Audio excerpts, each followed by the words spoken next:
Hola, bienvenidos a esta clase. En este video vamos a hablar de la continuidad de la curva esfuerzo-deformación. Ahora vamos a hablar del término de resistencia de cedencia. Y para ello, quiero que recordemos la gráfica de esfuerzo-deformación. Recordemos que la gráfica de esfuerzo-deformación para un material como los metales tendría más o menos esta forma. Encontramos en esta forma una sección lineal donde siempre se lleva a cabo la deformación elástica, recordando que la deformación elástica es aquella deformación que una vez que quitemos la fuerza va a regresar a su forma original. Este tipo de deformación elástica es una deformación no permanente. Y una vez que pasamos de este punto donde termina la parte lineal del gráfico y seguimos aumentando la fuerza, entonces vamos a tener una deformación plástica del material. A partir de este punto ya vamos a generar dislocaciones en los materiales, se empiezan a producir las dislocaciones y entonces vamos a tener a partir de este punto la deformación permanente.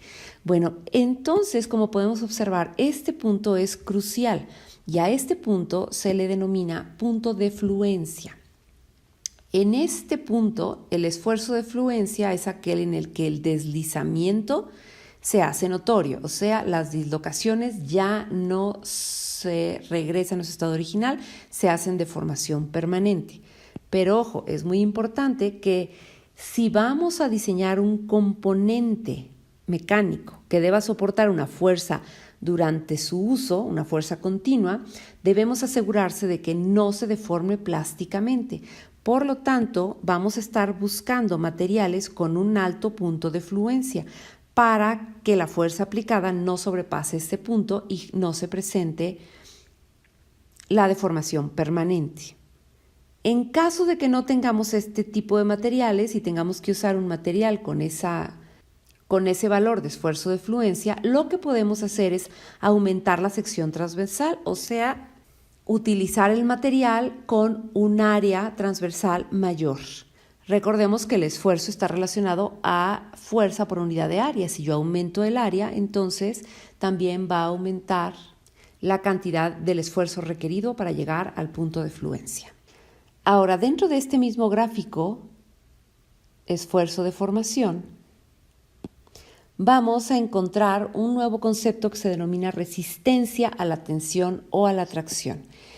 La resistencia a la tensión es el esfuerzo máximo de la curva de esfuerzo de formación.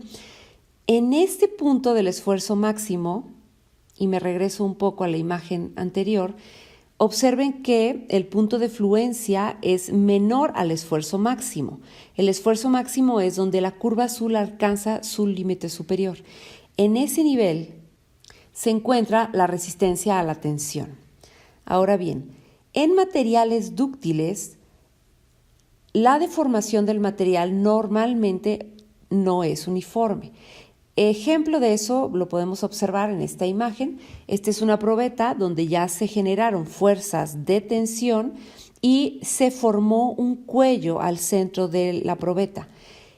Este tipo de formación de cuello solamente se va a encontrar en esfuerzos de tensión, porque la compresión es a la inversa, entonces no presenta este tipo de comportamiento. Y para materiales dúctiles vamos a encontrar este tipo de fracturas como lo vemos en la imagen. Una fractura dúctil la podemos identificar porque la probeta se le forma un cuello al momento de estirarlo y en la ruptura vamos a encontrar una especie de cono. Ese tipo de ruptura me demuestra que es un material dúctil. Tenemos diferentes tipos de rupturas por materiales dúctiles. Aquí podemos observar dos. La primera es relacionada a la imagen que está a un lado y la segunda es un material mucho más dúctil que se rompe en forma de punta. Ahora vamos a hablar de ductilidad. Estábamos hablando que este tipo de fractura es un indicativo de un material dúctil. Bueno, pues ¿qué es ductilidad? La ductilidad lo que hace es medir la cantidad de deformación que puede resistir un material sin romperse, hasta antes de romperse. ¿Cómo se mide la ductilidad? Bueno, muy simple. Recuerden en el video anterior cuando estábamos hablando de la máquina de resistencia mecánica y teníamos la probeta y yo les comentaba que teníamos que indicar con dos marcas sobre el cuerpo de la probeta. y que estas marcas al final se medía la distancia entre las marcas y después del esfuerzo se medía la distancia final entre las marcas. Bueno, pues la ductilidad se mide midiendo estas distancias de las marcas de calibración antes y después de la prueba de ensayo. Y podemos evaluar la ductilidad con el porciento de elongación o elongación porcentual. Esta elongación porcentual nos va a describir la deformación plástica permanente, pero hasta antes de la falla. Ojo, esta deformación va a ser siempre menor a la deformación que tenga la probeta después de una falla, porque todavía no llega al límite máximo del esfuerzo. Y la fórmula para calcular la ductilidad va a ser % de alargamiento igual a longitud final menos inicial entre longitud inicial. Como se ve en esa primera parte, es igualita a la fórmula de deformación, pero en este caso simplemente lo vamos a multiplicar por 100 para poder hacer el cálculo del % de alargamiento. Y también vamos a tener otra manera de identificar la ductilidad, que es la reducción porcentual del área. En la elongación porcentual estamos midiendo el largo de la probeta y en la reducción del área lo que vamos a medir es qué tanto se redujo el diámetro de la probeta. Entonces está definida como la cantidad de adelgazamiento que sufre la probeta durante el ensayo. Y la fórmula de cálculo es similar, nada más que en lugar de trabajar longitudes, vamos a trabajar áreas. Entonces el % de reducción del área va a ser el área inicial menos el área final entre el área inicial por 100. Con estos dos modelos matemáticos podemos identificar la ductilidad de un material. Ojo, no olvidemos que los materiales dúctiles se prefieren utilizar cuando requeremos moldear el material. Por ejemplo, cuando queremos hacer un laminado de un material o queremos hacer un alambre. Entonces buscamos que el material sea lo suficientemente dúctil para transformarlo en especies más delgadas o más alargadas. Ahora, en todos los procesos esfuerzo-deformación, podemos tener una afectación directa debido a la temperatura. No es lo mismo realizar un proceso a temperatura ambiente que si yo aumento la temperatura dentro de ese proceso. Entonces, todas las propiedades de los materiales van a estar directamente relacionados con la temperatura.